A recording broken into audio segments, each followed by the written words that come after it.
இன்று இலங்கை நேரப்படி அதிகாலை 3 மணியளவில் அமெரிக்க ஜனாதிபதி டொனால்ட் ட்ரம்பும் ட்ருத் பதிவொன்றினூடாக இந்த சமாதான ஒப்பந்தத்தை உறுதிப்படுத்தியுள்ளார். ஈரானுடனான உடன்படிக்கை முழுமையடைந்துள்ளதாகவும் அதில் தெரிவிக்கப்பட்டுள்ளது.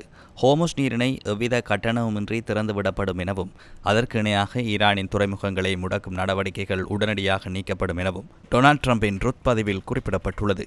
இதற்கு பங்களித்த அனைத்து தரப்பினருக்கும் வாழ்த்துக்களை தெரிவித்துள்ள ட்ரம்ப், உலகம் முழுவதும் எரிபொருள் விநியோகம் சீராக நடப்பதற்கு வழிவகுத்து எரிபொருள் போக்குவரத்து கப்பல்கள் இப்போது தங்களது இயந்திரங்களை மீண்டும் இயக்க வேண்டும் என கூறியுள்ளார். ஈரானின் சிரேஷ்ட தேசிய பாதுகாப்பு பேரவையும் இந்த சமாதான ஒப்பந்தத்தை உறுதி செய்துள்ளது.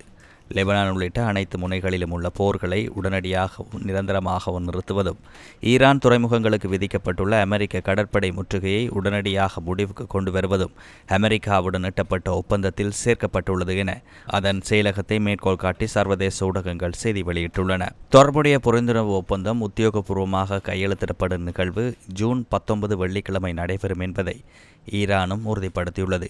இருப்பினும் இறுதி ஒப்பந்தத்திற்கான பேச்சுவார்த்தைகள் மறுதரப்பினர் இந்த புரிந்துணர்வு ஒப்பந்தத்தின் கீழுள்ள தங்களது கடமைகளை நிறைவேற்றுவதை உறுதி செய்யும் வரை ஒத்திவைக்கப்படும் எனவும் ஈரானின் சிரேஷ்ட தேசிய பாதுகாப்பு பேரவையின் அறிக்கையில் தெரிவிக்கப்பட்டுள்ளது. பாகிஸ்தானைப் போலவே கட்டாரம் இதற்காக மேற்கொண்ட முயற்சிகளை பாராட்டுவதாகவும் ஈரானின் அறிக்கையில் மேலும் தெரிவிக்கப்பட்டுள்ளது.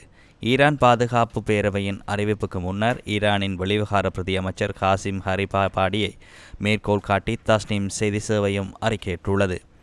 ஈரானுக்கு எதிரான ஆக்கிரமிப்புகளை நிறுத்துதல், துறைமுக முற்றுகையை நீக்குதல், முடக்கப்பட்டுள்ள ஈரானின் சொத்துக்களை விடுவித்தல் உள்ளிட்ட ஒப்பந்தத்தின் நிபந்தனைகளுக்கு அமெரிக்கா கட்டுப்பட்டுள்ள என்பதை உறுதி செய்த பின்னர் இறுதி ஒப்பந்தத்திற்கான பேச்சுவார்த்தைகள் 60 நாட்களுக்குள் நடத்தப்படும் என அதில் கூறப்பட்டுள்ளது.